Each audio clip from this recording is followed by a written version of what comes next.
Hi everyone, Kevin the Geeky Game here, and today I wanted to talk about some of the new announcements that came out in October between the weeks of October 17th to October 21st. Wait, that's only 4 days. 17, 18, 19, 20, 21. No, it's 5 days. Never mind. We're all good. Anyways, a lot of new trailers came out, a lot of new stuff, and a lot of new exciting announcements. One, let's talk about the biggest announcement. Nintendo Switch. The Nintendo NX finally has a name, and it's called the Nintendo Switch. It is a portable console system that you can play on the go. You can play it on the airplane. You can play it on the rooftops of your friends. You can play it even at a basketball game while you're playing basketball, and then you can stop and play NBA K17 next to the basketball game you were just playing. Watch the trailer. You'll know what I mean. Yeah. Anyways, the point is, it was how everyone had predicted it. It is a portable console. It is not a handheld. It is a portable console. It has detachable controllers that you can share among your friends. What it does is pretty much pretend it's an iPad and has 2 Wii remotes next to it. That's what I mean. That's the best comparison I can make. But they slide off and then they switch. And then they have the nice little clicking motion. And then you can put that whole console from the go onto your television home console docking station that they have for it, and then it will show up on your TV. And you can play with that same controller, with that tablet, or you can just completely put it away and use a Pro controller that, as you can see from the video, it kind of copies the Xbox design of a controller. But honestly, having the offset joysticks is just better. It's just a better thing. For the PS4, it works because they finally updated the DualShock 4. The DualShock 4's joysticks are perfectly fine where they are, but for the Wii U Pro controller, where they had both joysticks on top, that was a little awkward because all the bottom buttons and D-pad were on the bottom parts of the controller. Anyways, the point is, that's a minor gripe. Anyways, the Nintendo Switch is a brand new console they announced. We have no more info other than what we've seen. We know it'll have Mario. It might even have Skyrim. They showed that Skyrim in the video, but Bethesda has already said that was just for that trailer. They haven't made any official announcement that they are going to support the Nintendo Switch. It's just a concept, I guess. But the Nintendo Switch is here. It's finally announced. It's going to come out March 2017. Which is damn close. Which is damn close. Yeah, it's true. And how do they keep quiet so good? I know, we kind of knew about all those rumors before, though, about it being the portable, it being the detachable controllers, it being a hybrid between the console and the handheld. We already knew those facts. But nobody knew how it looked? No one knew how it looked, that's true. And I think the design's actually pretty cool. It actually impressed me a lot. It looks something like a technology. It doesn't look like a toy. It's not the Wii U game tablet where it's all bulky. It's sleek, it's smart, it's small. But someone brought up a good point. What is the battery life? The battery life is the only thing that's going to kill this thing. Because if it has that much power to play Zelda Breath of the Wild, it's not going to have a huge battery life. And do those controllers use that same power from the tablet of the Nintendo Switch? We don't know. No one knows what the details are. Obviously, Nintendo will release that later on. But I'm very excited. When I saw it, I thought it was really cool that maybe we'll finally get a Pokemon game that we can take on the go and play on the TV.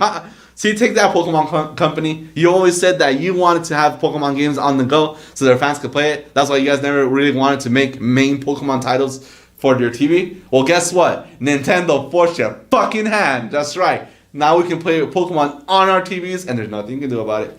Also, I can play Monster Hunter on the TV too. Anyways, but I'm excited for the Nintendo Switch. It is awesome, and hopefully we'll know more about what the specs are, the battery. But to me, that doesn't matter. It doesn't matter. The point is it fun? Will people like it? Will the mainstream take to it? Will kids like it? Because, as people have pointed out in the trailer, there are no kids in the trailer. There are no parents. There's no grandmas playing these trailers. This is being aimed at people like us, the hardcore gamer, the millennials, people that have money and want to buy a gaming machine. So hopefully by, I guess, using Sony's approach of gamer first, entertainment, all the other stuff later, it might pay off for them and it might not. But everyone's really hopeful for it and everyone's really excited about it. So far, this has received a better, what's it called? Not a reaction, a better acceptance or impression than the Wii U did. Because I remember in the Wii U when it was unveiled in E3 2012. I don't remember. I think it was either 2012 or 2013. It got really mixed reactions in the beginning. People weren't sure, but this one, everyone is pretty much saying that this looks interesting. This looks really promising. People want to love Nintendo again. The Nintendo Switch might be the console that does it for them. So we'll see once we have more information about it. It might switch their interest. Oh snap! I'm gonna shoot myself. Anyways, okay. So next piece of news: Red Dead Redemption 2. Red Dead Redemption 2. We are getting a sequel. It might be a prequel. We don't know. The point is, Rockstar has finally pulled all cylinders on Red Dead Redemption 2. We're going to get a new Red Dead Redemption 2 next fall of 2017. Even I heard from rumors on IGN's podcast and other kind of funny podcasts that publishers and other gaming developers are moving their games out of fall 2017. No, it's a real thing. I heard there's rumors out there that they're trying to move their dates around. They do not want to be anywhere near Red Dead Redemption 2 because it has that type of caliber. It is a Grand Theft Auto. It is another make-a-hit killer. There can't be a sequel. Well, Nightmare. we might get Undead Nightmares Red Dead Redemption 2. We might get a second Undead Nightmares for all we know.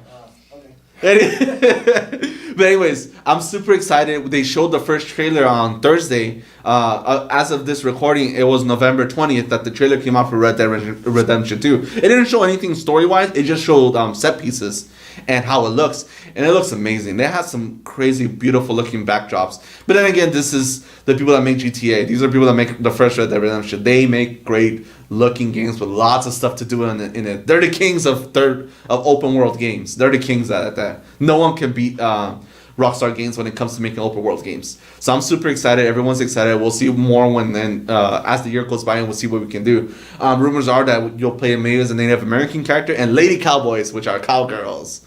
Anyways, I'm excited for Red Dead Redemption 2. We'll learn more as the year goes by.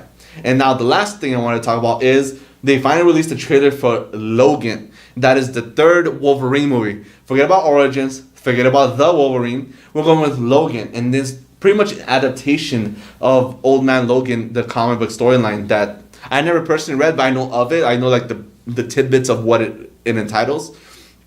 Logan, from the trailer, it looks like he's lived for a very long time. Professor X is still around for some fucking reason. That guy's old as fuck. But he looks old. At least he looks really old as fuck in the movie trailers.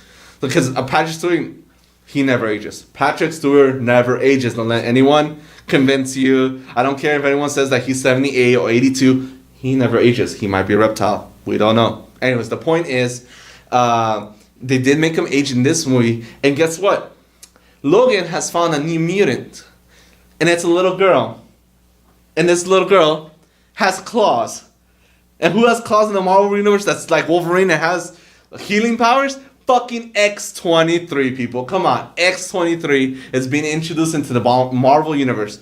Will she be part of the whole, trilogy of X-Men Apocalypse and all that stuff? Completely, I don't think so. Because obviously this is like not millions of years in the future, but this is several years into the future. Has nothing to do with the trilogy that is set up in First Class, Days of Future Past, and Apocalypse. So this is completely separate from that. It's its own story. It's pretty much Hugh Jackman's last X-Men movie. After this is it. This is the last time we'll see Hugh Jackman. And after watching the trailer, it's good. It's a good trailer. They're going with character. They're not making an action blockbuster. No, they're going with the character arc similar to The Winter Soldier. Now, The Winter Soldier was a blockbuster summer movie. It did have a lot of fight scenes, but it concentrated more on character development. And I think this is where the movie's going to shine, in how Logan treats Laura. Well, I don't know if that's the name they're going to go with the girl, but I'm just going to call her Laura because that's her name in the comics, X-23. He treats her in the same way of Joel and, not Ellie, what's her? Yeah, Ellie, right? Who? Joel and Ellie from The Last of Us? Oh, yeah.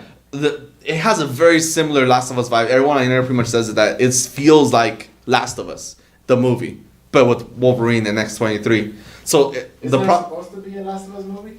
That's the other thing. There's Last of Us movie eventually coming, but who knows? You know how video game movies are. They take forever and they might not even come to fruition. A lot of them, there was supposed to be a Halo movie by 2013 and that never got made. Still waiting. We ended up getting forward onto Dawn and that piece of shit movie, like direct to DVD movie. But anyways, the point is, Logan looks great. It looks like it's a good character piece. Oh, watch out. It looks like it's a good character-driven story. It doesn't look like a huge blockbuster transformer. Rah, look at all the stuff we're throwing at you in the face. No, it's a personal story of Logan outliving all his friends, except for Professor X.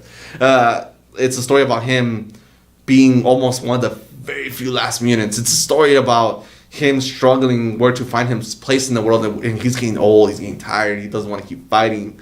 It's emotional story, especially in the Old Man Logan comics. I heard, he goes through a bunch of stuff. I wonder if Sabretooth is still alive. I mean, he still has a healing factor. Yeah. Maybe. But who knows? How about Deadpool? I know, right? Anyways, but then, the only question I have is Dakin in this? Dakin is Wolverine's son. He has a son at some point in the comics. I wonder if they're going to add that to this movie. I really doubt it, because they're going to go with the X-23 route, kind of like his pseudo-daughter. So we'll see how they treat it. But watch Logan if you haven't seen the trailer, and if you have seen it, how amazing is it?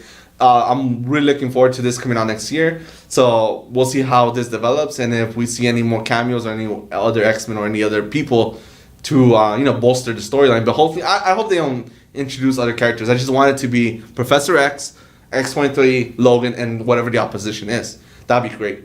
So just let me know in the comments. Are you excited as I am? Let me know and geek out.